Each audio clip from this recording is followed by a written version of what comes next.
Loué soit Jésus-Christ, ici Yannick pour Radio Regina. Et donc aujourd'hui, je suis en compagnie de Pierre Joly. Donc bonsoir Pierre. Bonsoir Yannick. Donc Pierre Joly, alors c'est un nom que pour la majorité de nos auditeurs, j'imagine, qui est encore un petit peu inconnu au bataillon. Euh, mais qui vient donc de sortir un petit livre. Donc c'est les éditions du collectif Saint-Robert Bellarmin, donc XB Éditeur, intitulé. Ouais, si tu peux, je te laisse dire le titre. Ouais. L'imposteur du Saint-Siège, sous-titré Anthologie des hérésies de François l'Apostat. Voilà, donc tout un petit programme. Alors, je vais présenter un petit peu donc la situation. Je crois que c'est ton éditeur donc qui nous a contacté pour nous envoyer ce livre, pour qu'on puisse le présenter de notre côté. Alors, en soi, on n'était peut-être pas les meilleurs clients pour ça, parce que voilà, Radio Regina, en général, on va dire des choses que les gens n'entendent pas nécessairement parler, qui ne sont plus rappelées, etc. Et qui sont, tu vois ce que je veux dire, enfin tu connais un peu la maison, je crois, tu as déjà entendu des petites émissions, j'imagine. C'est ce que je t'avais dit au début, c'est que voilà, ton public est déjà convaincu. Je pense que j'apprendrai pas grand-chose de nouveau, en tout cas au public à qui tu t'adresses.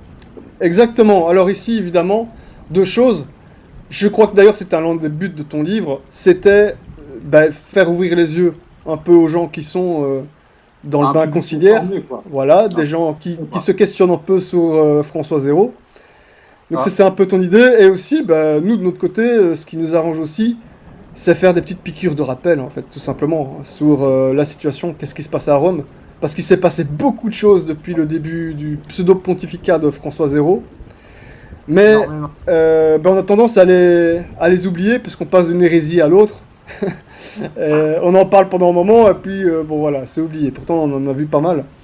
Donc voilà, un petit livre qui est sorti. Il est sorti quand, ce petit bouquin? 2 octobre, je crois. Il a été imprimé le 2, mais en tout cas, début octobre, il est sorti, je suis sûr. Je me rappelle plus la date Ah, exacte. c'était le jour J. Mais pourtant, comme tout le monde le sait, depuis le 2 octobre, il s'en est encore passé pas mal de choses avec François Zéro. Donc j'imagine que tu vas devoir faire pas mal de mises à jour, pas mal de nouvelles versions. Malheureusement, pour les prochaines rééditions, j'étais obligé de rajouter une fiche annexe à propos du synode sur l'Amazonie. Exactement, déjà rien que ça, à mon avis, tu peux faire en tome 2. J'aurais aimé ne pas devoir la faire, mais malheureusement, j'étais obligé, quoi. À un moment donné, on peut plus rester silencieux face à tout ce qui se passe, quoi. Ouais, On n'a même pas les mots pour décrire, quoi. C'est hallucinant. ouais, c'était aussi terrible. On pense toujours avoir tout vu, mais non, non, c'est voilà, quelle histoire. Alors tant qu'à faire, je vais juste prévenir un petit peu les auditeurs. Donc j'ai déjà fait connaissance un peu avec Pierre Joly. C'était via Skype. Je crois que c'était il y a 2 semaines. On a déjà un petit peu discuté. Mais en général, quand on nous soumet un livre ou quoi, c'est pas pour autant qu'on va en faire une émission. Donc c'est selon notre appréciation, etc.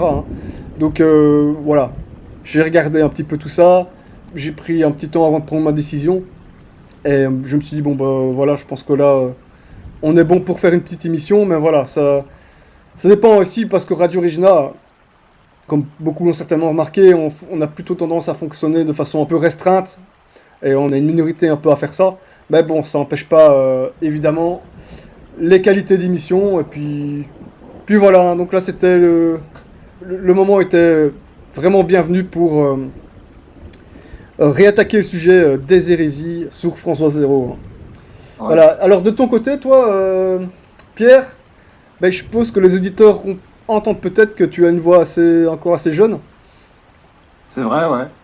Ouais. J'ai que 23 ans, donc oui, je suis très très jeune. Premier livre à 23 ans.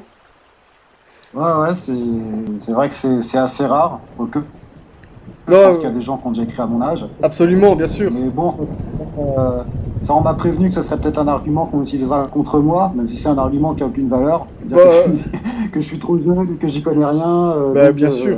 Non, non. Au contraire, moi je trouve au contraire que que c'est même honorable, c'est une bonne chose. C'est une bonne chose. Et puis, je veux dire, là, on parle bien d'une anthologie d'hérésie. Hein. Ouais. Donc, je veux dire, voilà, c'est pas comme si tu avais écrit, je sais pas, une nouvelle somme théologique, je ne sais, tu vois ce que je veux dire, à 23 ans.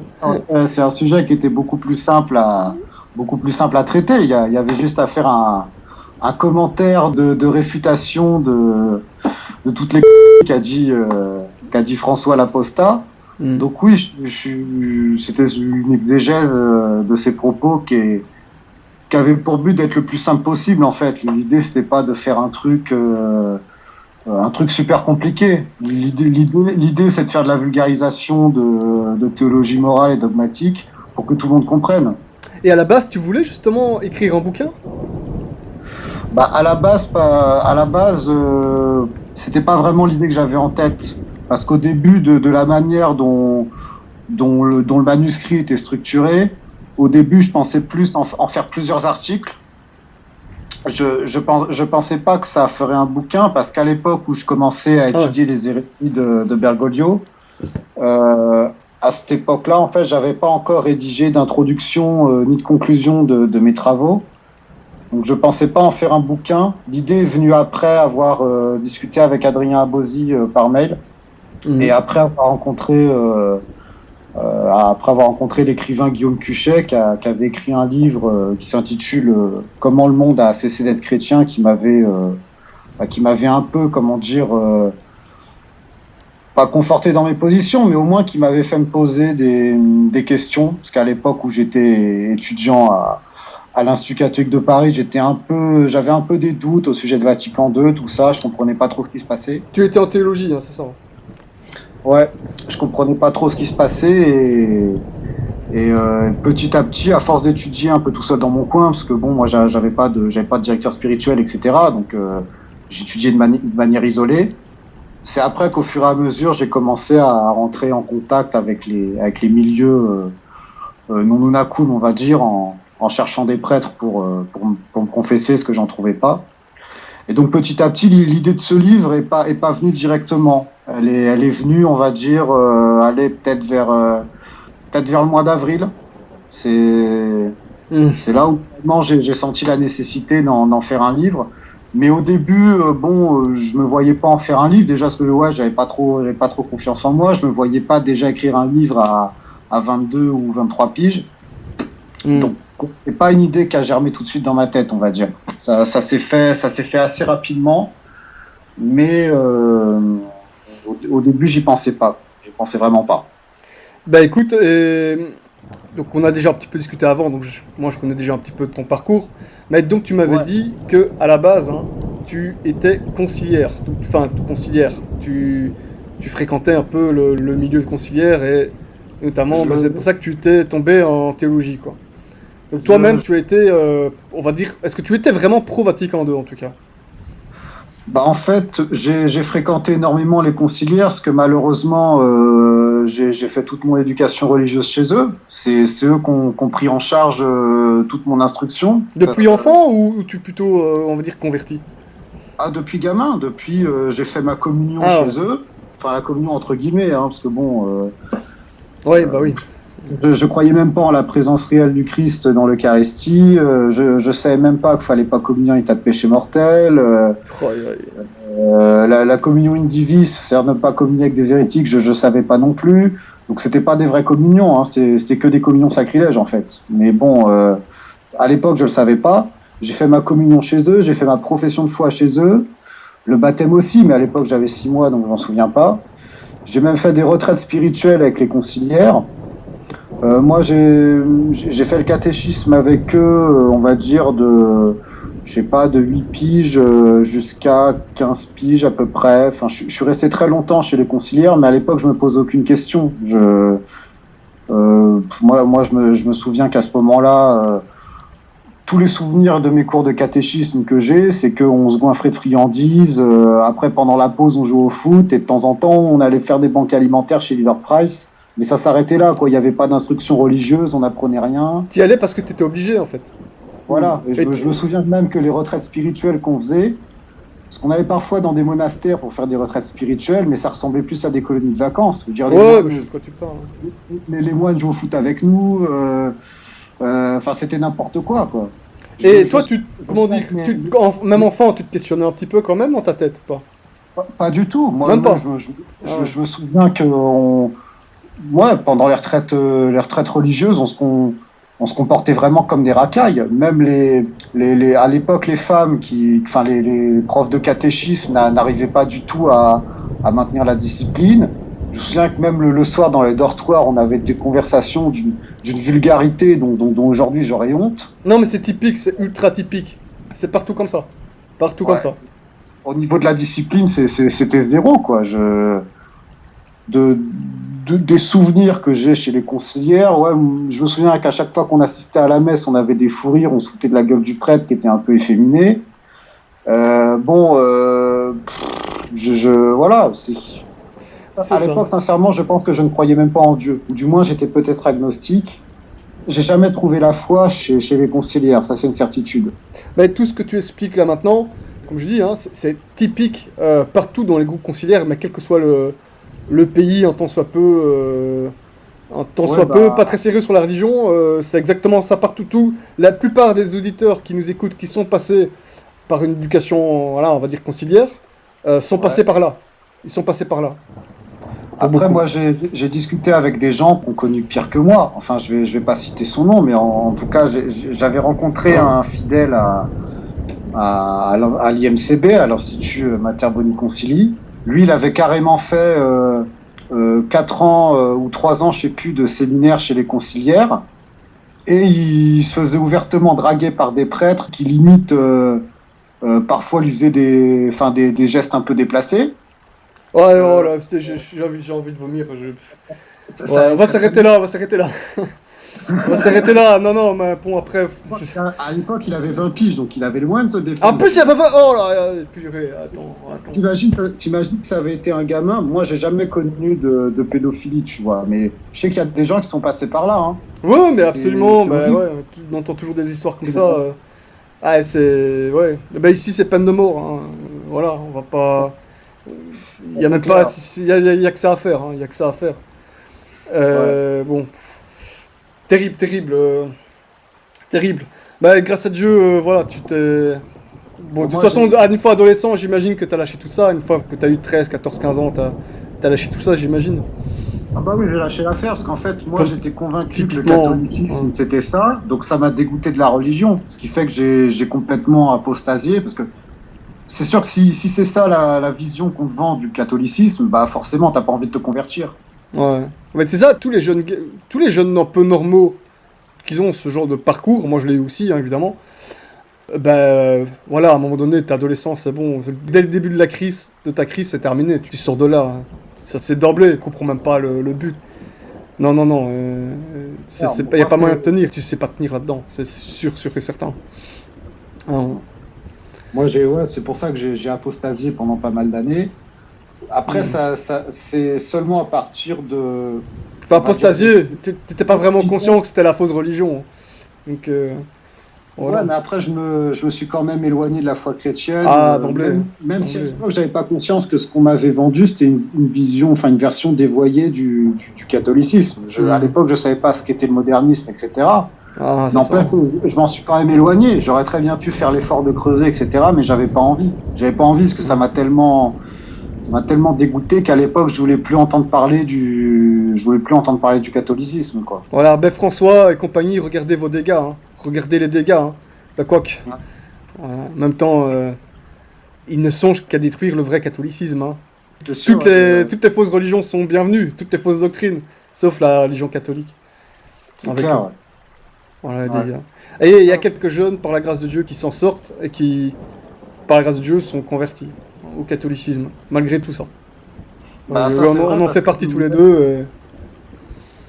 Parce que même moi, avec le recul, moi j'ai commencé à essayer par curiosité, d'essayer de me réinstruire dans la foi catholique, peut-être à partir de 2016-2017.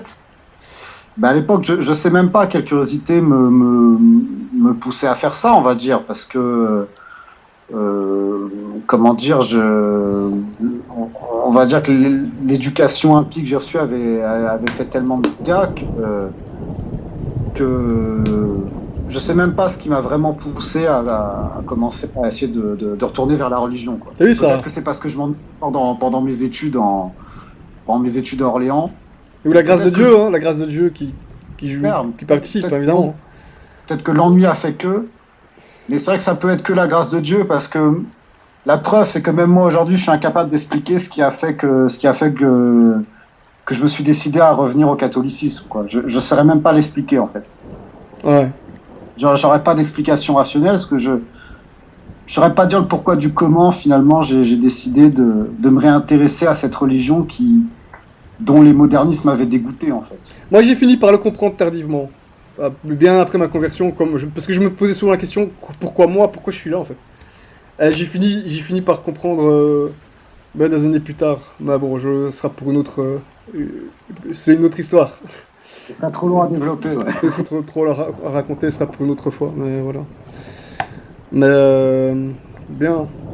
Dio gracias. Alors, tu m'avais dit aussi, excuse-moi, que tu étais un peu revenu par les conciliaires au moment où tu te réintéressais à la religion catholique.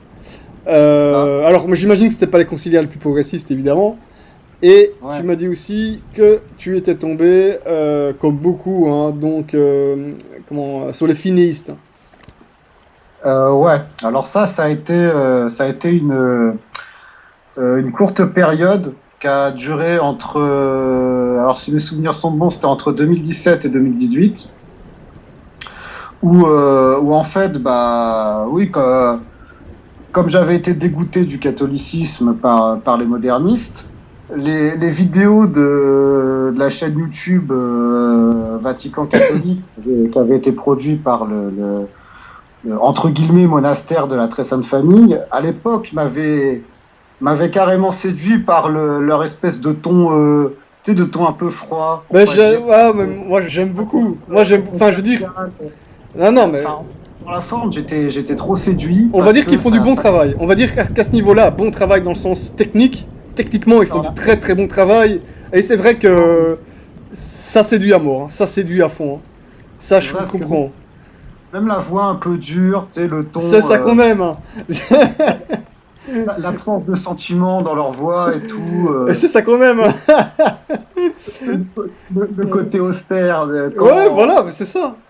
Quand tu connais rien, que t'es un néophyte, forcément t'es hypnotisé, quoi. Ah, t'es hypnotisé, hein, Non, mais je comprends, moi je suis pas passé par là, mais c'est vrai que quand je les écoute, j'ai regardé quelques-unes, on a parlé avec l'abbé Belmont. Et c'est vrai que c'est pas étonnant qu'il y ait beaucoup de jeunes qui tombent dedans, parce que c'est très séduisant, ça plaît, ce genre de ton. Ils sont trop séduisants, puis après, le truc c'est qu'ils t'offrent un peu un semblant de discipline. Tu vas voir leur site, alors faut prier le rosaire, machin. Tu te dis, tiens, alors c'est ça le catholicisme, tiens, ça a l'air bien. Mais après, tout le problème, c'est que... En fait, au début, on se rend pas tout de suite compte des effets néfastes du finéisme, parce qu'on est tellement hypnotisé par le truc qu'au début, on n'a aucun esprit critique. On se dit, waouh, les frères Dimon, ils sont trop intelligents, limite, ils sont infaillibles, quoi. Limite, c'est les nouveaux papes. Oui, c'est ça, le problème, c'est qu'ils parlent comme s'ils étaient infaillibles, comme si ils avaient tout compris, etc. Donc les frères Dimon, ils jouent de l'infaillibilité, quoi. C'est bon, mais moi, après, j'en rigole aujourd'hui. Ils se définissent un peu, peut-être pas, ils se définissent un peu comme la dernière, ce qui reste de l'église, en fait. Mais c'est trop ça, c'est-à-dire que pour eux, en fait, l'église, ils sont deux, quoi. En fait, l'église, c'est eux, donc ils sont plus que deux. Bon, mais à l'époque, j'avais pas d'esprit critique, donc je me rendais pas vraiment compte, en fait. En fait, ce qui m'a commencé à me mettre le doute, mais vraiment un doute profond sur la légitimité de leur combat, c'est une discussion que j'ai eue sur un site internet que peut-être que vos auditeurs connaissent, qui s'appelait .me, un truc comme ça. Ouais, c'est encore eux. Hein, ouais, j'avais une discussion avec un certain René. Et à l'époque, je me disais, mais quand même, c'est pas possible qu'il y ait plus de prêtres. Donc du coup, j'ai envoyé un mail pour lui dire, bon, tu veux pas me donner des adresses, machin Et puis d'entrée de jeu, il commence à me traiter de protestant alors que je lui envoie un mail super sympa. Bon, au début, j'étais un peu choqué, mais je lui dis, j'essaie de faire quand même le mec gentil, parce que je lui dis, peut-être c'est pas de sa faute. À chaque fois, il est obligé de discuter avec des hérétiques, donc il est un peu énervé. Donc je vais quand même rester sympa avec lui. C'est le gars qui tient le site. Ouais, direct, tu me traites d'hérétique d'entrée de jeu alors que j'ai rien dit. Alors, Attends, ça, le gars qui tient le site, qui te parlait comme ça. Ouais, mais alors que je lui envoie un mail super sympa où je demande juste s'il n'a pas des adresses pour aller se confesser, quoi. Et il me traite de protestant d'entrée de jeu. Bon, à l'époque, je l'ai pas mal pris. Mais c'est une blague ou quoi? Et aujourd'hui, je le prends pas mal non plus. Je mettais ça sur le compte de l'énervement, on va dire. Mais à l'époque, ce qui a commencé à mettre le doute, c'est que il a jamais vraiment réussi à répondre aux questions que je me posais. C'est-à-dire que je lui demandais concrètement, mais s'il n'y a pas de prêtre pour se confesser, on fait quoi? Qu'est-ce qu'on fait concrètement? Alors, il y avait toujours une phrase qui sort, mais ça qui est la phrase typique des fénéistes, qui sort tout le temps, c'est « il faut faire passer la foi avant les sacrements ». Alors, dans l'absolu, c'est une phrase qui est parfaitement conforme à la doctrine de l'Église. Le problème, c'est que les fénéistes la mettent en pratique quand ça les arrange. Parce que, par exemple, ils vont te demander, ils disent que si tu trouves pas de prêtres qui sont pas hérétiques, tu peux aller te confesser chez un moderniste à condition qu'il était validement ordonné selon le rite d'avant 68. Donc là, quand il s'agit d'aller se confesser chez des hérétiques, là, ils disent plus que la foi passe avant les sacrements. C'est bizarre. Ouais. Pareil pour le baptême de désir. Là, ils vont pas dire que la foi passe avant le sacrement. Oui, c'est ça quoi. Ouais, c'est ça que je pensais aussi. Ouais. Ouais, c'est un principe qu'ils mettent en pratique uniquement quand ça les arrange. Voilà, quand il s'agit de faire de la communion dans les choses sacrées ou de nier le baptême de désir, là, ils vont pas mettre ce principe-là en pratique. Ah, toujours. C'est ça. 2 poids 2 mesures, quoi. Alors, toujours est-il que, donc par la suite, tu as découvert le constat non nacum, enfin, que eux aussi avançaient, mais sauf que là, on va dire le constat non nacum chez les catholiques. C'est ça, oui. Bah après, effectivement, c'est en prenant contact avec l'abbé Rioux qui m'a donné l'adresse d'un prêtre non nacum qu'après j'ai commencé à fréquenter ce milieu-là, on va dire. Ah. Bon, voilà. À cette époque-là, j'étais déjà convaincu par la vacance du Saint-Siège, même si je maîtrisais pas trop certains sujets comme la liberté religieuse, etc. Même si j'y connaissais pas vraiment grand-chose, j'étais quand même déjà à moitié convaincu par l'idée, en fait. Parce que bon, le problème, c'est que quand on voit les choses uniquement par le prisme de Vatican catholique, ça crée un peu une forme de fainéantise intellectuelle. On a plus envie de chercher par soi-même. On regarde leur site, puis voilà.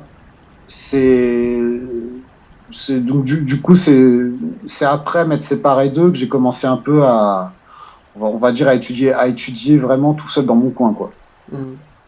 Ouais. Donc tu étais beaucoup isolé, comme beaucoup. Hein. C'est ça aussi. Hein. C'est beaucoup de gens isolés qui fréquentent justement le fameux site dont tu parles. Ouais. C'est ça, ouais. Ça aussi le problème. Hein. Et c'est même chez nous, Nanakum. Bon, voilà, la crise de l'Église fait que aussi, on est beaucoup à être éparpillés un peu partout, voire isolés carrément pour certaines personnes. Hein. Prions pour eux, que Dieu les aide. Donc voilà, ça se passe un peu ainsi.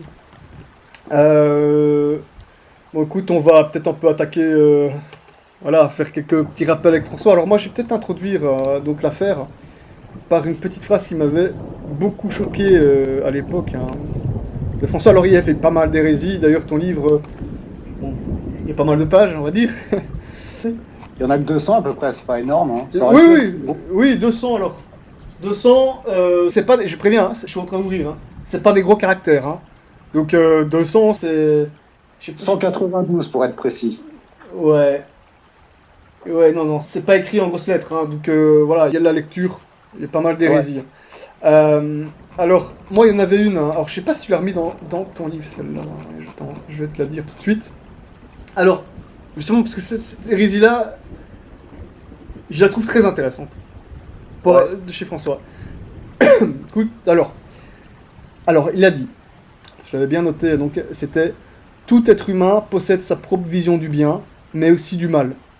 Notre tâche est de l'inciter à suivre la voie tracée par ce qu'il estime être le bien. Donc je répète, notre tâche est de l'inciter à suivre la voie tracée par ce qu'il estime être le bien. Je trouve que c'est Ah, très intéressant parce que cette phrase-là, à elle seule, elle est signée modernisme. On est en plein dedans, donc il essaye d'associer la religion catholique, et là ouvertement textuellement, à un certain subjectivisme, en tout cas à la pseudo-philosophie moderne. Donc là on est en plein dedans. Et quand on est moderniste, bah, fatalement, bah, tout le reste, toutes les autres hérésies ne peuvent que suivre. En tout cas voilà, cette grave erreur de doctrine en question, il l'a lâché dans le journal, le fameux journal, hein, La Repubblica. Ah, non. De quoi? Ah, Repubblica, pardon. C'est vrai, Exactement. ouais. Voilà, La Repubblica, donc journal italien. Et alors, est-ce que c'est le rédacteur en chef, comment il s'appelle Scalfari, c'est ça? C'est ça, ouais, c'est ça. Scalfari. Il est rédacteur en chef, en tout cas, c'est lui qui l'a interviewé. Hein. Ouais. Alors, c'est dommage que je suis passé à côté de cette hérésie. Je l'ai pas noté dans mon livre, celle-là, mais c'est vrai qu'elle est intéressante parce que là, on tombe en plein dans le relativisme qui est le propre d'une doctrine morale laxiste. C'est-à-dire que si on part du principe que le bien et le mal ne sont finalement que des notions subjectives et que chacun peut avoir une conception qui lui est propre et que le bien absolu ou le mal absolu n'existe pas, dans ce cas-là, à quoi sert la loi divine? À quoi sert la loi naturelle? Si finalement la loi divine peut s'adapter en fonction en fonction de la conscience de chacun, bah, à ce moment-là, la doctrine de l'Église n'a plus aucun intérêt parce que chacun peut interpréter la loi divine comme il veut. La notion de commandement divin dans ce cas-là ne sert plus à rien. Donc c'est un discours qui est catastrophique. Et alors, il dit bien, notre tâche en tant que catholique est de l'inciter, l'être humain, à suivre la voie tracée parce qu'il estime être le bien. Il dit que c'est le rôle de l'Église catholique à faire ça. Terrible comme phrase. Hein. Donc si j'estime que voler c'est bien, voilà. Si j'estime que l'avortement c'est bien, mais c'est ça, c'est tout est relatif. Ou qu'être musulman c'est bien, ou qu'être hindou c'est bien, ou bouddhiste c'est bien, voilà. Ah, si j'estime que battre ma femme c'est bien, si j'estime que l'excision c'est bien. Après, bon, il va peut-être pas aller jusque là parce qu'il est plutôt pour les droits de l'homme. En tant que moderniste, il est très droit de l'homme évidemment. Mais Scalfari, donc c'est bien, donc voilà, journaliste, et c'est aussi lui qui a fondé le journal La Repubblica en question. Il est devenu très ami avec François Zéro, et comme beaucoup ici le savent, c'est Scalfari qui a rapporté que François Zéro avait nié l'existence de l'enfer et avait nié la résurrection de Jésus-Christ, notre Seigneur Jésus-Christ. Ça, j'étais parfaitement au courant de ces hérésies-là, mais je les ai pas notées dans mon bouquin, je vais expliquer pourquoi. Il y en a une qui est arrivée plus tard. Et alors, ce que tu vas peut-être justement dire, c'est que ce n'est pas la parole publique de François Zéro, c'est juste rapporté par Scalfari. Le problème, c'est qu'il n'y a jamais eu de... Après avoir rapporté de telles informations gravissimes sur François Zéro, à un moment donné, François Zéro, il serait peut-être temps d'arrêter d'être ami avec, de l'inviter à de nouveaux entretiens et de l'inviter à faire sa biographie. À un moment donné, il faudrait peut-être arrêter. Hein, ça c'est clair. C'est qu'il y a quelque chose qui est pas normal. Alors le Vatican va faire oui, le propos est sorti de son contexte, tout ça, mais bon, tout le monde a compris. En plus, c'est même pas une contestation. Le communiqué officiel du Vatican n'est même pas une contestation pure et simple des propos de François Zéro. Il dit juste oui, il faut pas retirer le propos du contexte, blablabla. Donc tout le monde a compris que c'est vrai en fait.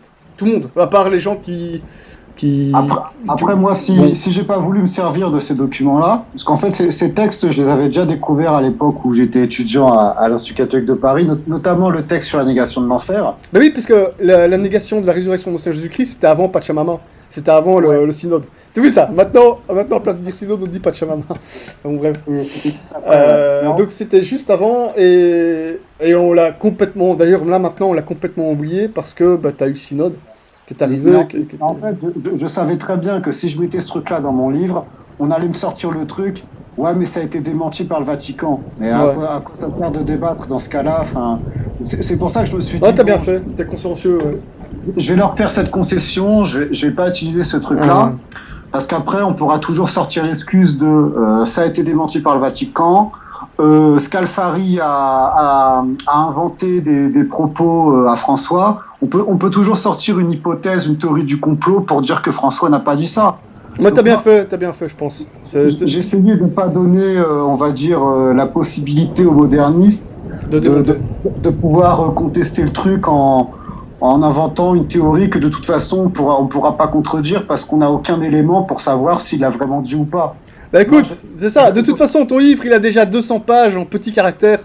Après, Tu vois? j'avais bien envie de la mettre, ça, celle où il nie l'existence de l'enfer normalement, mais, Ouais. mais je me suis dit, C'est ça, on va- ils vont utiliser juste cette petite phrase pour décrédibiliser ton livre, en fait. Voilà, Ouais, c'est pour ça que c'est moi, ça. Ouais. c'est pour ça que moi j'ai préféré surtout m'appuyer sur le journal La Civita Cattolica, le journal jésuite moderniste là, que Bergoglio Très bien, aime très bien, bien. parce qu'il fait souvent des interviews là, et aussi sur l'Observatore Romano, parce que ça c'est des sources officielles. On va pas pouvoir m'accuser d'avoir utilisé des sources anti-bergoliennes, on va dire. Donc, les auditeurs, hein, vous entendez, à 23 ans, regardez déjà la méthodologie de travail. Hein.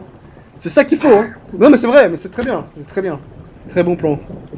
Ouais, donc félicitations. c'est pour ça que c'est avec regret que j'ai pas utilisé ces textes-là, mais bon, j'étais obligé, parce que bon, faut anticiper les arguments de nos adversaires, quoi. Ouais, bien joué. Hein. Bon alors, bah, je feuillette un petit peu. Hein.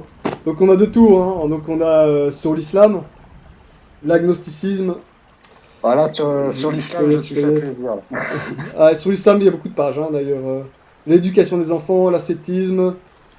Mais il y a plein d'hérésies qu'on a oubliées. Alors il y a aussi tous les extraits de, entre guillemets, encycliques. C'est un ouvrage apostolique en fait, parce que je vois que tu écris non seulement les hérésies en question, mais aussi que tu places des éléments les contre-arguments de l'Église. Ouais. Ouais. Bah, c'est sûr que les hérésies, il faut les réfuter, sinon ça sert à rien de les exposer. Donc oui, alors il y en a certaines qui étaient plus compliquées à réfuter que d'autres parce qu'elles étaient tellement ambiguës, notamment les hérésies sur le péché. Parce que le problème sur les sujets, notamment les sujets qui relèvent de la théologie morale, c'est que contrairement aux hérésies qui sont dans le domaine de la théologie dogmatique, c'est qu'en général, sur la question dogmatique, les hérésies de François, elles sont extrêmement explicites.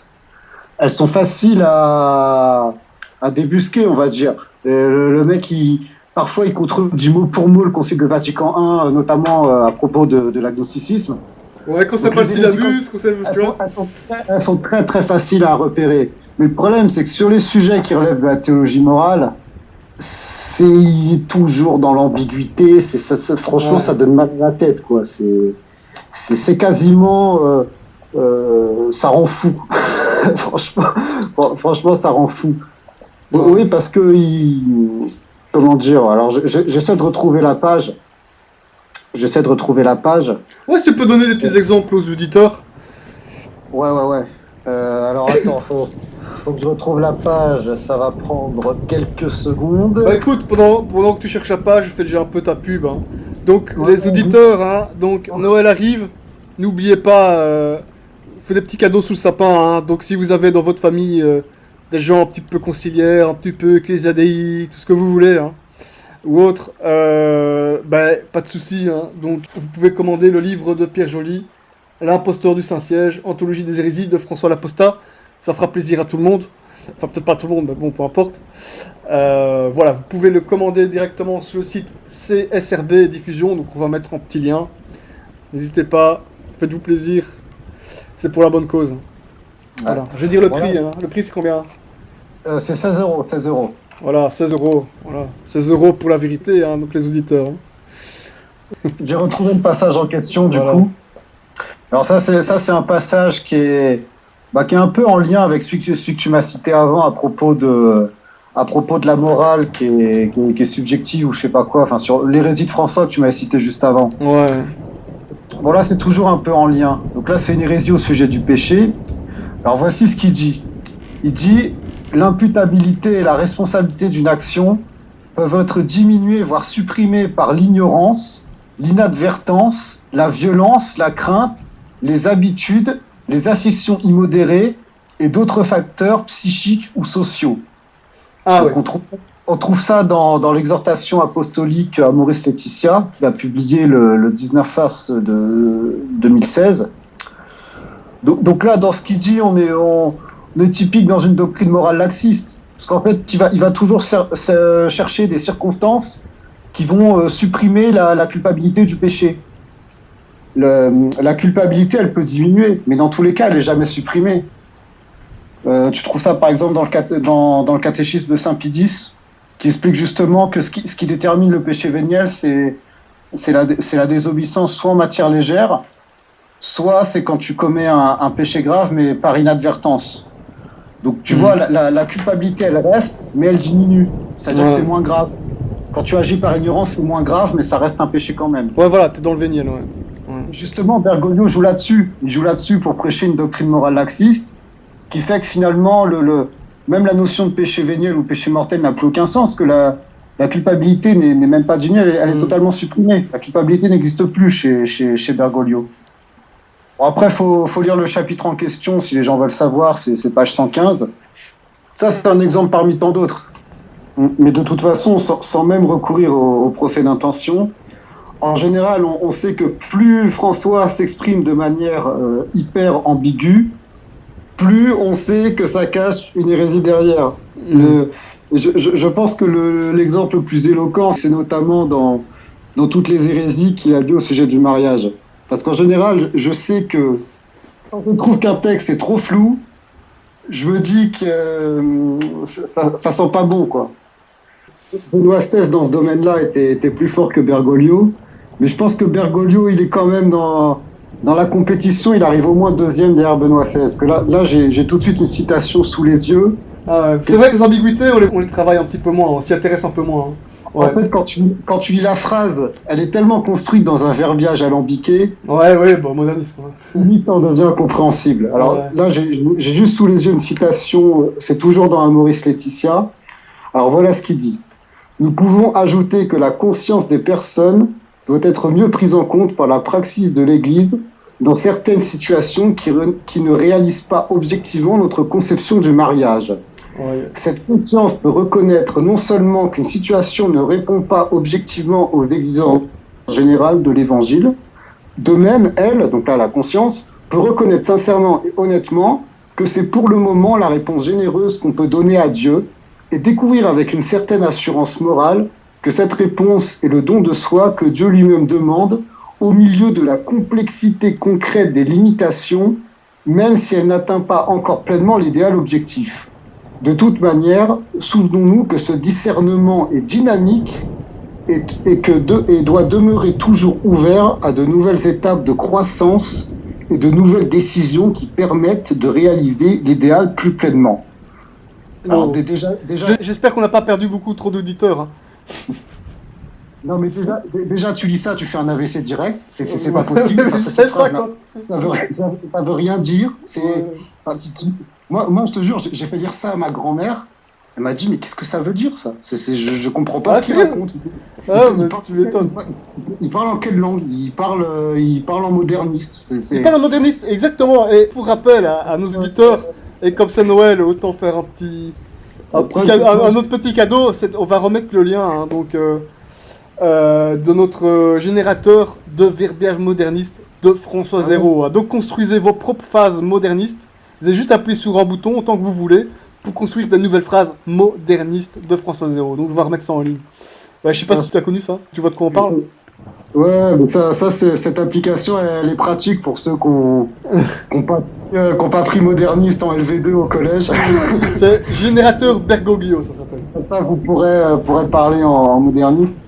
Mais cette hérésie, cette phrase, je me suis vraiment creusé la tête pour la réfuter dans mon livre, donc c'est à la page 141. Parce que c'est vrai que pour le commun, enfin, on va dire pour les gens non formés, tu prends juste la phrase comme ça, elle est incompréhensible.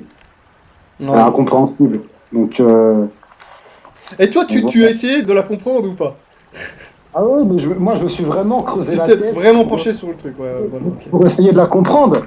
Et en fait, moi j'ai découvert en lisant cette phrase que le fait que Bergoglio cherche à expliquer que le fait que la conscience ne répond pas aux exigences de l'évangile, et qu'après elle peut découvrir que cette conscience, elle accomplit la volonté de Dieu, même en transgressant l'évangile, ça prouve que Bergoglio, il place la conscience au-dessus au-dessus des commandements de Dieu, au-dessus des états d'âme du pécheur. C'est-à-dire que les commandements de Dieu pour lui, sont même plus des commandements, ce sont simplement un idéal objectif. Ouais.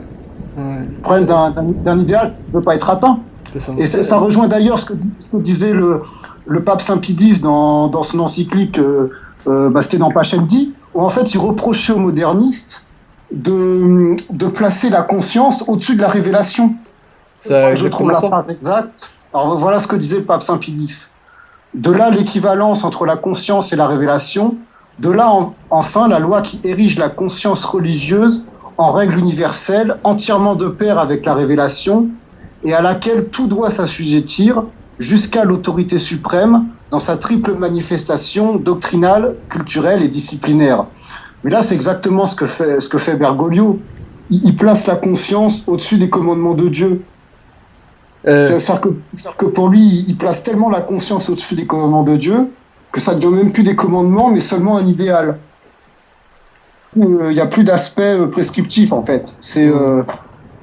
Si ta conscience est pas trop motivée pour pratiquer les commandements, tu peux découvrir que finalement Dieu peut attendre de toi que tu ne respectes pas ses commandements. Sauf que ça c'est hérétique parce que Dieu il peut pas attendre d'une personne qu'elle commette un péché. C'est même ce que dit la Sainte Écriture. Moi il y a un passage qui est très beau et que j'aime beaucoup citer. C'est dans l'Ecclésiastique chapitre 15 verset 21.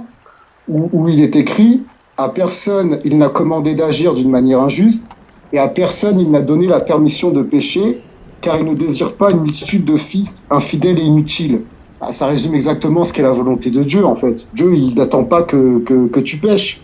D'ailleurs, même ça, c'est une hérésie condamnée par le Concile de Trente. Dans la 6e session et dans le canon sur la justification, il est écrit noir sur blanc. Si quelqu'un dit qu'il n'est pas au pouvoir de l'homme de s'engager dans les voies du mal, mais que ses mauvaises comme ses bonnes actions sont l'œuvre de Dieu, qu'il soit anathème. Donc ce que dit Bergoglio, il n'y a même pas besoin d'avoir fait des études de théologie pour comprendre que c'est clairement hérétique de placer comme ça la conscience, d'ériger la conscience au même niveau que la révélation, et de dire que même en transgressant les lois de Dieu, on accomplit la volonté de Dieu quand même. C'est du délire complet, quoi. Ouais. Là, en plein délire, quoi. Et tant qu'à faire aussi, hein, donc on va aussi, pour essayer de dire quelques hérésies d'ici la fin de cette émission, hein. Donc je vois aussi donc les petites phrases hein, donc, liées au dialogue interreligieux. Donc par exemple, nous devons sans cesse travailler avec ceux qui pensent d'une autre manière. Beaucoup de gens pensent de manière différente, ressentent des choses différemment, cherchent ou rencontrent Dieu de diverses manières, dans cette multitude, dans cet éventail de religions, au pluriel. Nous avons une certitude pour tous, nous sommes tous des enfants de Dieu. Bien sûr. Donc, c'est chaud. Chaque religion a sa dignité. Alors, les bons vœux, là, que cette année jubilaire vécue dans la miséricorde favorise la rencontre entre ces religions et les autres nobles traditions religieuses. On peut en citer plein. Hein. Le pluralisme et la diversité de religions sont une volonté divine. 4 février 2019. Alors, moi j'en ai une autre sous les yeux. Hein. Je sais pas s'il est aussi dans ton bouquin. Hein. Il dit. Alors, c'est moi qui l'avais noté. Tu vois, je fais aussi les petites archives de mon côté. Hein. Il dit je le répète, d'ailleurs, tout prosélytisme entre chrétiens est en péché. L'Église ne grandit pas par prosélytisme mais par attraction, comme écrit Benoît XVI. Le prosélytisme est donc en soi un grave péché, car il contredit la dynamique même de comment on devient et on reste chrétien. Voilà. Celle-là, j'ai noté. Ouais, C'est j'ai souvent, noté. c'est souvent par rapport aux schismatiques aussi qui dit ça, hein, donc, Ça veut dire, je l'avais bien noté, cette hérésie-là, parce que quand il a dit ça, la première chose à laquelle j'ai pensé, c'est, comment dirais-je, à Saint François de Sales. Je me disais, le pauvre, il a risqué sa vie pour aller prêcher l'évangile en terre calviniste, mais en fait, François est en train de lui dire, mais non, t'as rien compris, ça servait à rien, faut pas faire de prosélytisme. ouais, ils auraient compris, c'est ça. Le pire, c'est incroyable, c'est incroyable. Le pauvre, il a risqué sa vie et tout pour essayer Oh, d'évangéliser mais les c'est ça, protestants. c'est Et ça. l'autre, il est en train de lui dire, mais non, bon, je sais même pas comment enfin, si un type comme Bergoglio avait vécu à l'époque de Saint-François de Sales, mais Ah ben, est-ce qu'il serait vivant déjà? ouais. Est-ce qu'il serait- Même, ben, moi, je dis clairement, pour moi, dès qu'on reprend avec l'aide de Dieu le pouvoir à Rome, on va juger tous les modernistes, voir si c'est avéré ou pas. Si c'est avéré, et à commencer justement par les plus hauts responsables, peine de mort, peine de mort, peine de mort. Voilà. Enfin, Ouais, en général, il y a un truc pour comment dire, pour démasquer les modernistes, c'est quand ils parlent tout le temps de pastoral. C'est que le mec il commence à dire pastoral, c'est bon, tu sais que c'est un Ok, moderniste. le débat est tranché, boum, un coup de marteau. C'est comme ça qu'on les reconnaît en général. C'est ça. Là, tout de suite, il suffit qu'ils disent le mot pastoral, c'est bon, on a compris. Ok, le procès est terminé pour vous. On passe à suivant. Non, non. Après, alors, ce qui me plaît, ce sont les luthériens qui veulent à tout prix suivre Jésus-Christ. Ce qui ne me plaît pas, ce sont les catholiques tièdes et les luthériens tièdes. Tous ensemble, nous sommes les meilleurs. Alors, rendons grâce à Dieu parce qu'aujourd'hui, les luthériens et catholiques marchent ensemble sur la voie qui va du conflit vers la communion. La fraternité retrouvée. J'ai noté. Ouais. Bon, après plein, hein, donc. Alors, il y a beaucoup. Quand il objecte le prosélytisme, c'est beaucoup par rapport au schismatique, évidemment, hein, qu'il appelle lui-même orthodoxe. Hein, il ne va pas dire schismatique, évidemment. Ce serait... Ouais, ils les appellent jamais schismatiques, c'est drôle. J'ai remarqué ça. Ouais. Ouais. Alors que les vrais orthodoxes, c'est censé être les catholiques. Alors, bah, évidemment, beaucoup de paroles favorables à la laïcité, évidemment, normal. On est moderniste, on ne l'est pas. Hein. Il dit les états confessionnels finissent mal, cela va contre l'histoire. Donc, en état doit être laïque. Il dit je crois qu'une laïcité accompagnée d'une solide loi garantissant la liberté religieuse offre un cadre pour aller de l'avant. Nous sommes tous égaux, comme fils de Dieu ou avec notre dignité de personne, mais chacun doit avoir la liberté d'extérioriser sa propre foi. Voilà. C'est... Que dire. Est-ce que c'est un pape catholique? C'est ça un pape catholique? C'est même pas un pape du tout, c'est de l'apostasie Mais pure bien et sûr, simple. faut qu'il soit catholique pour être dans l'église. Et un pape ne peut être que dans l'église, donc c'est pas possible. Voilà. Non. C'est du laïcisme pur et simple. Je veux dire, si Pionze y voyait ça, ce que je comprends pas, c'est que des types comme ça, normalement, c'est des types qui, comme le disait Monseigneur Lefebvre à une époque, en temps normal, devraient être excommuniés. Oui, c'est juste logique en fait, ce serait normal, voilà. Ouais. Alors, une laïcité saine comprend une ouverture à toutes les formes de transcendance, selon les différentes traditions religieuses et philosophiques. La recherche de la transcendance n'est pas seulement en fait, mais en droit. Voilà, donc pour toutes les formes de traditions religieuses et philosophiques. Ce qu'en catholique parle ainsi. Je me suis toujours nourri d'Henri de Lubac et de Michel de Certeau. Pour moi, de Certeau reste le plus grand théologien pour aujourd'hui. Donc voilà, on sait d'où il vient, hein, François Zéro. On sait d'où il vient. Hein. Alors ça c'est des théologiens que j'ai pas beaucoup étudiés, parce que bon, moi je suis pas spécialiste des théologiens modernistes. Ouais, allez, oui, quand tu étais en théologie, je veux dire, on te les a soumis, j'imagine. Ouais. Après, oui, de Lubac, je connais tout ça. Congar aussi. Bah ouais, c'est la même bande. Hein. J'ai un tout petit peu lu. Mais moi, je me souviens que dans une interview, il avait fait l'éloge de Maritain aussi. Je crois que c'est dans une interview accordée au Journal de la Croix. Il me semble qu'il avait qualifié Maritain de grand penseur. Ouais. Surtout la deuxième période, j'imagine. Ouais, c'est ça, ouais. Donc ouais, il y a beaucoup d'influences comme ça qui le nourrissent. Mais il va même plus loin parce que des fois, il cite des références qui qui sont carrément ridicules. Parfois, ils citent Martin Luther King, des Ouais. choses comme ça. Qu'est-ce qu'on trouve Les théologiens de la libération. oui, voilà. Mais parfois, ils citent même Martin Luther King. Je sais même pas si on peut le qualifier de protestant, parce que dans ses discours publics, il nie carrément l'authenticité des Saintes Écritures. Donc on est même au-delà du protestantisme avec Martin Luther King, c'est de l'apostasie pure et simple. Parce que Bergoglio, limite, il nous vend Martin Luther King comme un saint.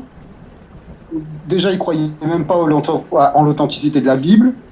Même au-delà de ça, il avait des mœurs déplorables, parce que comme le mec, même comme il a été mis sur écoute par le FBI, on sait aujourd'hui qu'il avait un comportement Fornicateur. plus que limite, plus que limite avec les femmes. Et c'était un pasteur, c'était censé être un pasteur protestant, non? Ouais, c'est ça, ouais. Ouais, voilà. C'est catastrophique, quoi. Là, je revois justement ton passage sur Martin Luther King, en effet. Toutes tes références non catholiques, ouais, c'est ça. Il va même chercher. Attends, qu'est-ce que c'est que ça? Attends.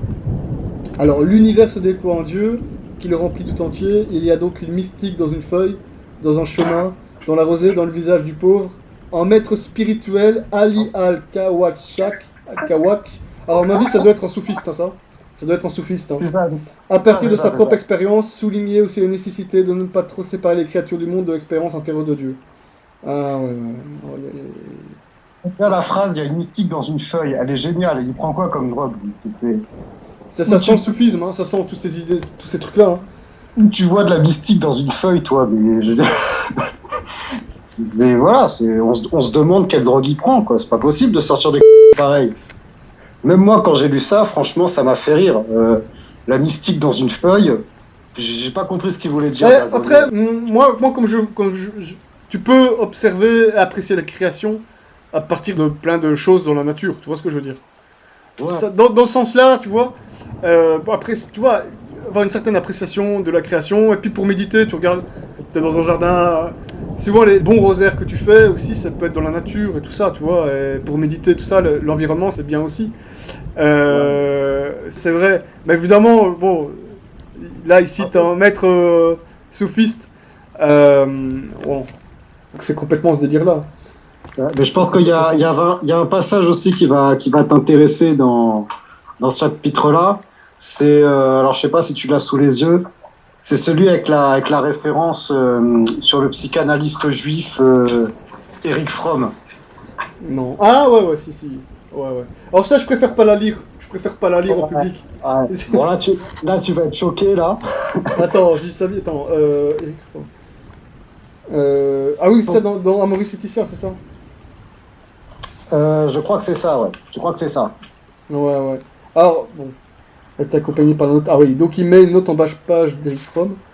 Et la note en bas de page, tu l'as recopiée, quoi, on va dire. Okay. Ouais. Mais c'est-à-dire que c'est intéressant de voir le degré de dépravation des mecs qui citent comme référence, quoi. C'est-à-dire que là, c'est... Ouais. C'est pas catastrophique. Je préfère pas lire ça en public. Mais ouais, non, c'est chaud. Pour des raisons de pudeur, tu pourras pas la lire, mais... Ouais, c'est ça, quoi. Donc... En tout cas, Erich Fromm est un obsédé sexuel, c'est clair et net. Et le mec s'appuie là-dessus pour faire ça. C'est un psychanalyste, hein. Oui, remarque, le psychanalyste obsédé sexuel, c'est un synonyme, hein. C'est ça. Ouais. On en fait un peu... En tout cas, voilà, il y a encore beaucoup à dire, évidemment. La liste, elle est très très longue. Moi, j'ai remarqué, au niveau de mon compteur, hein, ce que tu vois, depuis le début du pontificat de François, en fait, chaque fois qu'il y a une petite hérésie qui sort dans la presse, je copie le texte et je me l'envoie par email. Depuis le début, hein, 2015, le pontificat, le début, le pseudo-pontificat. T'as commencé dès 2015, toi. Ouais, j'ai commencé dès 2015 à archiver tout ça. Ça s'arrête jamais. Si, on reprend les hérésies qui sont les plus explicites, qui ont plus de succès et tout ça. Mais à mon avis, si on entendait tous les jours, si on analysait tous les sermons, tout ce que tu veux tous les jours, à mon avis, il y en aurait au moins minimum une quotidienne. Hein. Après, oui, moi, je pense que mon bouquin, il va répertorier seulement une infime minorité. Parce que moi, j'ai surtout construit le bouquin en mettant au début on va dire les propos les plus scandaleux, les plus flagrants, les plus clairement hétérodoxes, et vers la fin, les hérésies un peu plus subtiles, en fait. Où là, c'est très ambigu, quoi. C'est très, très ambigu. Ouais. Plus on va vers la fin du livre, plus ça devient ambigu, ces propos, en fait. T'avais vu aussi, alors là, on est un peu dans le discours, dans l'écrit, voire dans l'auditif, mais visuellement aussi, tu avais vu, à un moment donné, il y avait... le Vatican avait lancé une petite chaîne YouTube, hein, parce qu'ils se sont adaptés évidemment à la mode des réseaux sociaux. Ouais. Et ils ont lancé une petite tube, et la toute première vidéo qui était sortie, alors j'ai retrouvé le lien parce qu'ils l'ont enlevé au bout d'un moment, mais bon, évidemment, quand tu publies sur internet, ça ne se perd plus en général. C'était une vidéo où tu avais un bouddhiste, un musulman, un protestant et un juif rassemblés. Une vidéo de promotion du dialogue interreligieux. Ouais, c'était la toute première, ouais, tu te souviens de ça. Mais je crois que j'ai reposté le lien pour les auditeurs parce que je crois qu'elle est un peu tombée dans l'oubli. Moi, c'était ça aussi, c'était un truc de fou. C'était incroyable. Ouais. C'était incroyable. Je vais la remettre dans les liens parce que là, j'ai justement le lien sous le nez. Hein, donc, il dit que tout ce qui comptait avant tout, c'était l'amour à faire régler. Voilà, peu importe la religion. En gros, c'était le message. Hein. Ça, je crois même que je l'ai cité ça doit être vers le début de mon livre. Je crois même que je l'ai cité, cette vidéo-là. Ah ouais, la vidéo en tant que telle. Ouais, parce que ça sentait l'indifférentisme religieux à plein nez. Donc j'étais obligé de la citer, celle-là. Ce qui disait dans cette... À plein nez et à plein yeux. Hein. Je crois que cette vidéo date de 2016, il me semble. Ouais. Je crois que c'était 2016. Bah, je crois que c'était même dans celle-là où il disait que tous les êtres humains étaient les enfants de Dieu. Ce qui est complètement faux d'ailleurs, parce que pour être enfant de Dieu, faut déjà avoir reçu le baptême, avoir la foi, et puis aussi pratiquer la justice. Et ça, on trouve ça dans le catéchisme de Saint Pie X, et on trouve ça aussi dans la Sainte Écriture. Même Saint Jean, dans son épître, il fait très bien la distinction entre les enfants de Dieu et les enfants du diable. Il dit que les enfants du diable, c'est ceux qui ne vivent pas selon la justice. Donc oui, selon la Sainte Écriture et même selon le catéchisme, tous les êtres humains ne sont pas les enfants de Dieu. Il y a des conditions pour être enfant de Dieu. C'est pas n'importe qui peut prétendre l'être. C'est pas les infidèles, les schismatiques, les hérétiques, les apostats, les idolâtres ou ce que tu veux qui vont être des enfants de Dieu. C'est pas possible. Mais ils insultent Dieu tous les jours de leur vie en vivant selon des mœurs déplorables et on va dire que c'est des enfants de Dieu. C'est pas possible. Et ça, justement, c'est cette croyance selon laquelle tout le monde sera les enfants de Dieu. C'est justement ça qui fait la base de l'indifférentisme religieux. Parce que si on part du principe qu'il n'y a même plus besoin d'avoir la foi ou de respecter les commandements de Dieu pour être un de ses enfants, bon, bah, à ce moment-là, n'importe qui peut être enfant de Dieu. Hein. Le débat est réglé. Ouais. Je suis en train de visionner en même temps, hein. Je visionne la petite vidéo en question. Hein. Là, je peux t'entendre la musique. Et donc, il en lâche. Hein. Il en lâche. Hein. Attends. Nous devons prier sans cesse pour cela et travailler avec ceux qui pensent d'une autre manière. Donc, pour cela, c'est encourager les religions plurielles à dialoguer. Et beaucoup pensent de manière différente, représentent les choses différemment. Voilà. Et il dit quoi? C'est marrant ce qu'ils disent, que le concile de Florence dit exactement le contraire. Mais oui, c'est...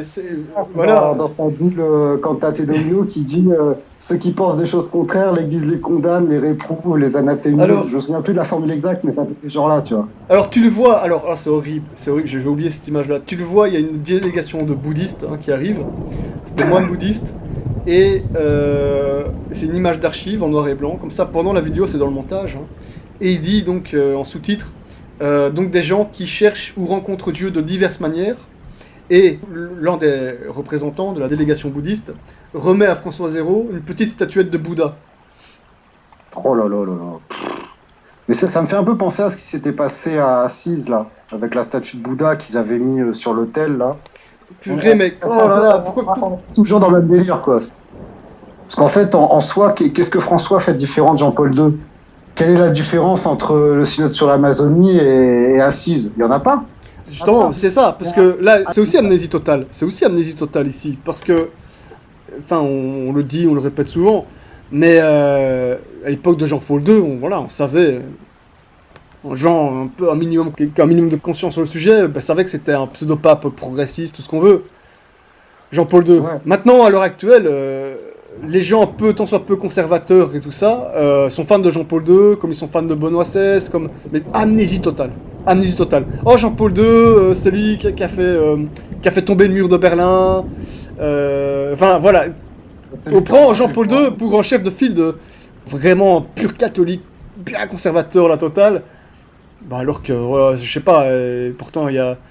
Avant Pachamama, en fait, François Zéro, il avait rien inventé. Jean-Paul II était déjà passé avant. Donc, tu le vois se faire bénir par des animistes, les petites statues de Bouddha sur l'autel, voilà, des femmes seins nus qui sont à côté de lui pendant qu'il fait je sais quel sermon, assises et tout ça. Tu le vois embrasser le Coran, évidemment, ça c'est le truc le plus connu. À propos de femmes seins nus, tu sais, j'ai entendu des gens de la secte conciliaire qui, pour défendre ce qu'a fait François, en fait, ils ont essayé de nous faire croire que la Pachamama, c'était une représentation de la Vierge Marie. Oh, mais attends. Enfin, je sais bien, je vois où tu veux en venir. Au début, c'était ça, ouais, c'est ça qui disait. Genre, la Vierge Marie, elle se balade des seins à l'air. En plus, quel blasphème, en plus, mais quel blasphème. C'est une insulte envers la Vierge Marie, quoi. Comment tu peux comparer Pachamama à la Vierge Marie? C'est pas possible. Non. Surtout que le Vatican a même avoué officiellement que non, c'était pas une représentation de la Vierge Marie. Ouais. Ils ont fini par l'avouer, grâce à Dieu. Au moins, ça a fermé clapper à pas mal de monde comme ça. Même j'ai vu ça sur le blog conciliaire là, qui supporte Benoît XVI. Même eux, ils ont avoué que, en mettant des sources qui sont irréfutables, que non, c'était pas la Vierge Marie, c'était bien une idole païenne. Ouais. Ça a été confirmé officiellement. Donc. Ouais, c'est ça. Et ça a été confirmé justement de la bouche de François Zéro lui-même. Donc au moment où les statuettes ont été récupérées dans le Tibre. C'est clair, mais ils savent plus quoi inventer pour le défendre. C'est tragique. C'est terminé.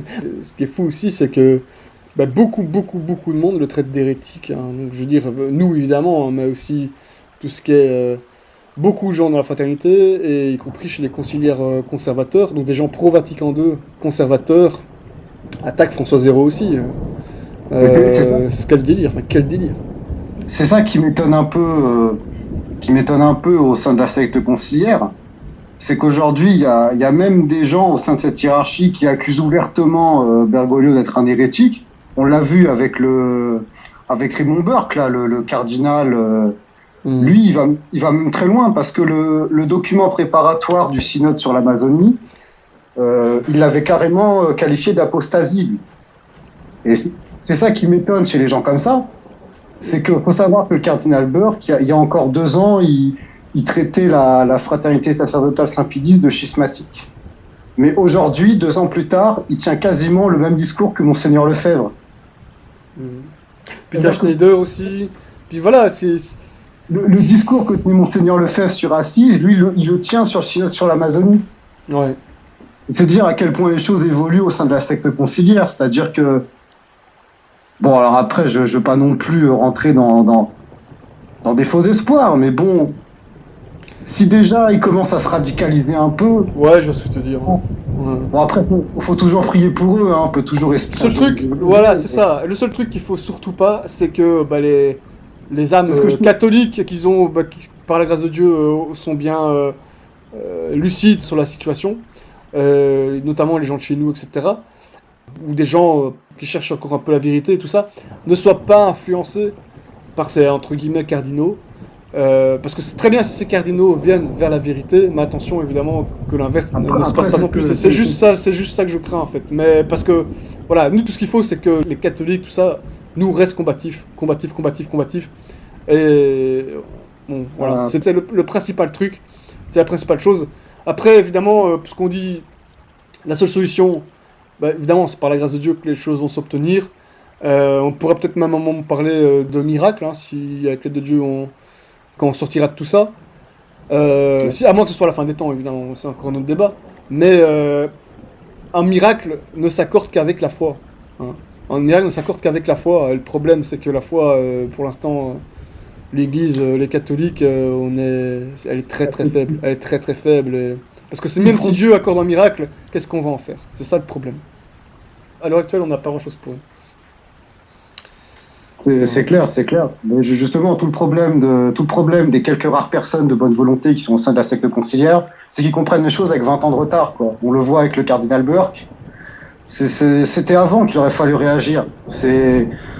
Bon, après, il faudrait espérer que d'autres gens ouvrent les yeux comme lui. Mais tant qu'il refuse tant que ces gens-là continuent à accorder une légitimité à Bergoglio, la situation, elle changera pas. Ça rejoint d'ailleurs ce que disait Saint Vincent Ferrier. C'est quand on accorde les honneurs papaux à un faux pape, on commet le péché d'idolâtrie.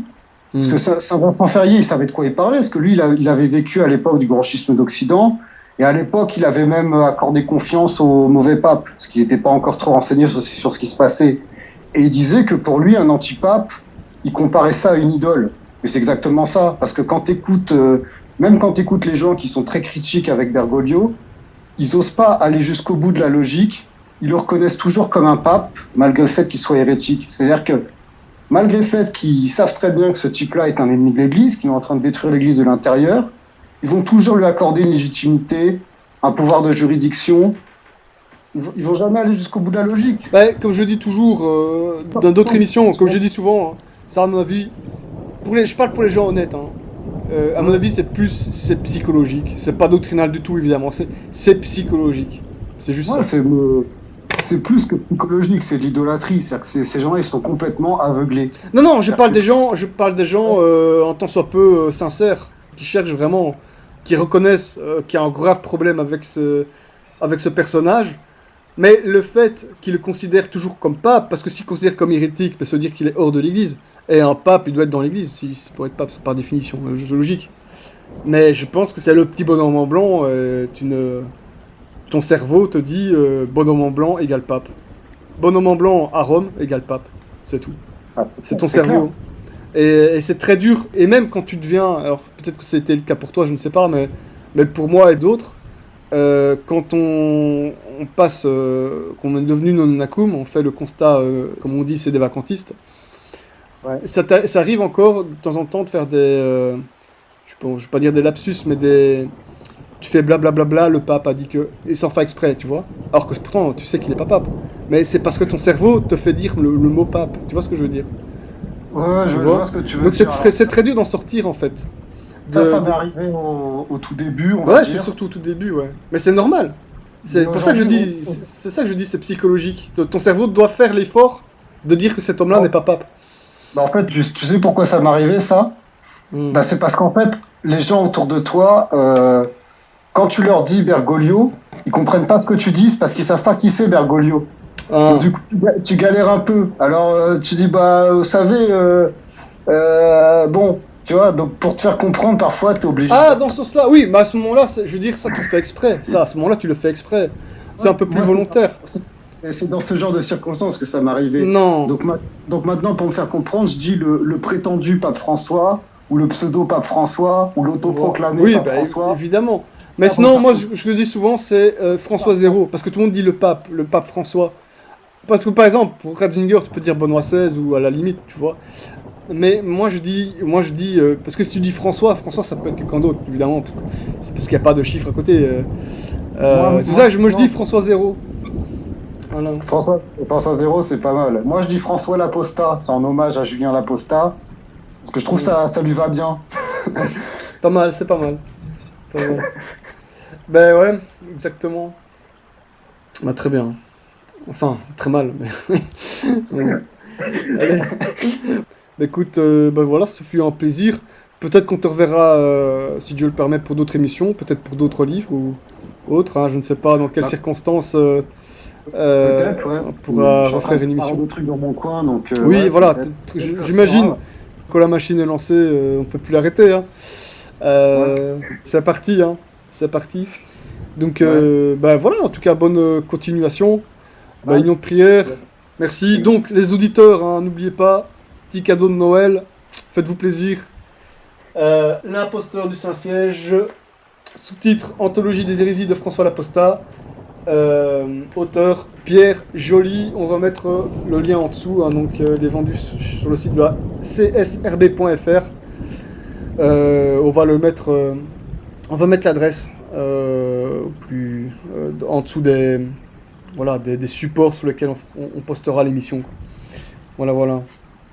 Allez, très très bonne soirée à toi, et donc Pierre, hein. Salut. Ouais. Salut. Hein.